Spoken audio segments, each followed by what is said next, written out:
Et quand c'est bon,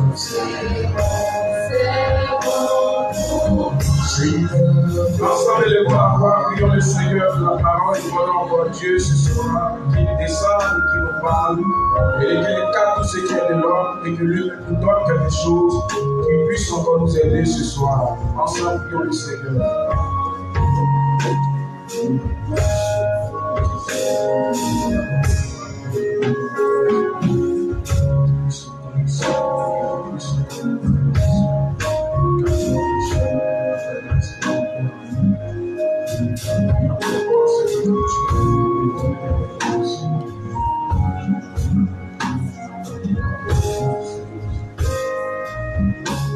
Amen.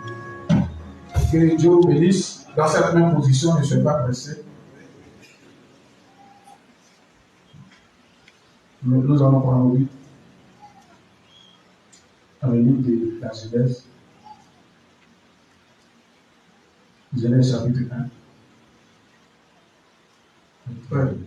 Tu vas lire, moi. C'est bon? À partir du verset 14. Genèse 1, verset 14 à 19. Genèse chapitre 1, à partir du verset 14, je lis. Dieu dit qu'il est des luminaires dans l'étendue du ciel pour séparer le jour d'avec la nuit. Que ce soit des signes pour marquer les époques, les jours et les années. Et qu'il scelle des luminaires dans l'étendue du ciel pour éclairer la terre. Et cela fut ainsi. Dieu fit les deux grands luminaires.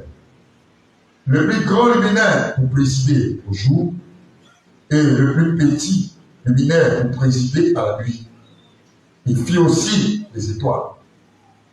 Dieu les plaça dans l'étendue du ciel pour éclairer la terre, pour présider au jour et à la nuit, et pour séparer la lumière d'avec les ténèbres. Dieu vit que cela était bon. Ainsi, il y eut un soir et il y eut un matin. Ce fut le 4e jour. Apocalypse chapitre 1, verset 9 à 20. Apocalypse 1, verset 9 à 20. Apocalypse 1, verset 9 à 20. Je lis.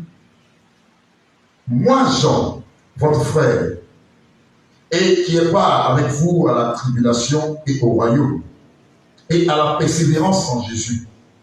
J'étais dans l'île appelée Patmos à cause de la parole de Dieu et du témoignage de Jésus. Je fus ravi en esprit au jour du Seigneur, et j'entendis derrière moi une voix forte, comme le son d'une trompette, qui disait, ce que tu vois, écris-le dans un livre, et envoie-le aux 7 églises, à Éphèse, à Smyrne, à Pérgame, à Thyatire, à Sardes, à Philadelphie et à Laodicée. Je me retournai pour connaître quelle était la voix qui me parlait. Et après m'être retourné, j'ai vu 7 chandeliers d'or. Et au milieu des 7 chandeliers, quelqu'un qui ressemblait à un fils d'homme, vêtu d'une longue robe et ayant une ceinture d'or sur la poitrine. Sa tête et ses cheveux étaient blancs comme de la laine blanche, comme de la neige. Ses yeux étaient comme une flamme de feu. Ses pieds étaient semblables à des reins ardents, comme s'il eût été embrasé dans une fournaise. Et sa voix était comme le bruit de grandes eaux. Il avait dans sa main droite 7 étoiles.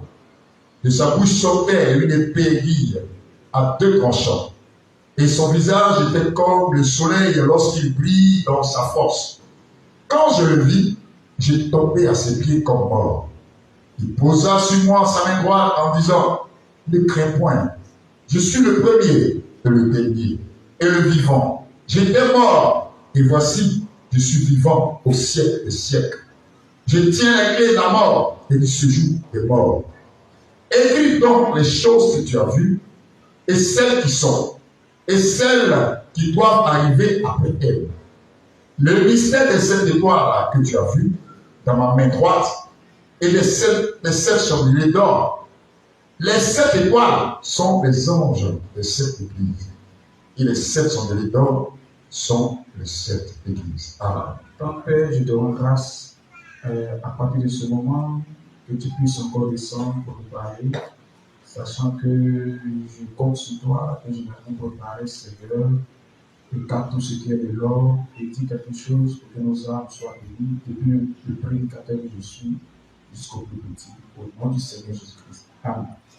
Que Dieu vous bénisse. Veuillez m'excuser parce que je vous ai mis béni pendant longtemps. Est-ce que j'avais salué les frères de Akaleko aussi? Ah, d'accord. Que Dieu bénisse les frères d'Akaleko. On peut les acclamer.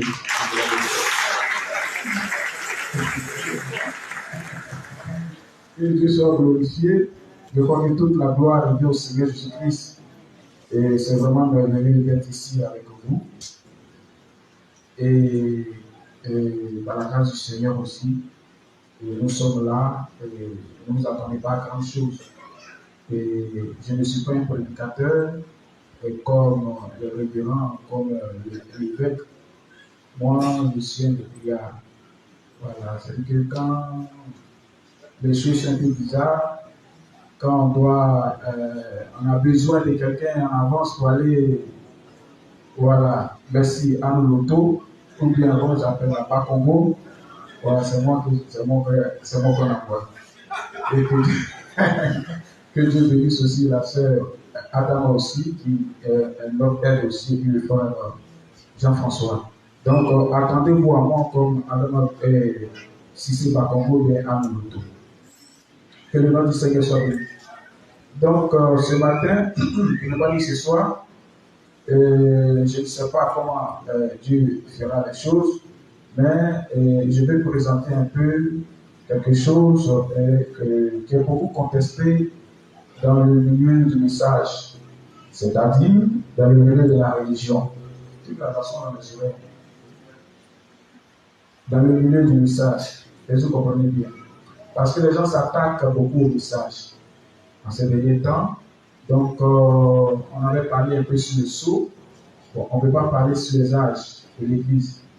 Mais parce que le temps est vraiment pris, et c'est un peu compliqué, mais on va vous donner un aperçu pour vous montrer que les âges de l'Église sont bibliques. Est-ce que vous comprenez bien? Pour montrer que les âges de l'Église sont bibliques.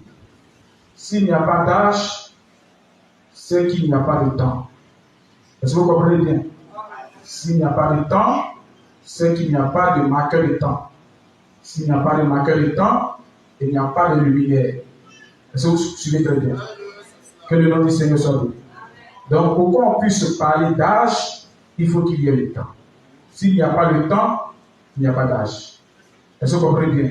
Mais tant que nous sommes dans le temps, c'est qu'il y a l'âge. On est d'accord? Est-ce qu'on est d'accord? Les moments, c'est bon? Ça peut aller? Donc, j'ai pris un passage de la Genèse, qui est le premier livre de la Bible, et puis un passage de l'Apocalypse, qui est le dernier livre de la Bible. Que le nom du Seigneur soit béni. Genèse chapitre 1, Apocalypse chapitre 1. Pour vous montrer que Dieu ne fait rien au hasard. Dans Hébreux chapitre 10, la Bible dit que, je vais lire ici, Hébreux chapitre 10, et puis je vais, si Dieu me donne la force, Hébreux chapitre 10, en effet, la loi qui possède, à partir de verset 1er, une ombre des biens à venir, et non l'exacte représentation des choses. Vous comprenez bien? Dans l'Ancien Testament, ce n'est pas l'exacte représentation. Est-ce que vous comprenez bien? Mais c'est une ombre de la représentation exacte. Que le nom du Seigneur soit béni. Donc, si nous voyons l'ombre qui n'est pas l'exacte représentation, nous devons nous attendre qu'il y a une exacte représentation. Et c'est l'exacte représentation qui donne la vie. Est-ce que vous êtes avec moi? C'est l'exacte représentation qui donne la vie. S'il n'y a pas de don, il n'y a pas d'exacte représentation. Alors quand nous rentrons dans la Genèse, nous voyons que Dieu au commencement a fait les luminaires. Parce que la Bible dit au commencement Dieu créa. Donc quand la Bible dit au commencement Dieu créa, ça veut dire que nous sommes dans le temps. Que le nom du Seigneur soit béni. Le temps ne peut être compté que grâce au marqueur de temps. S'il n'y a pas de luminaire, il n'y a pas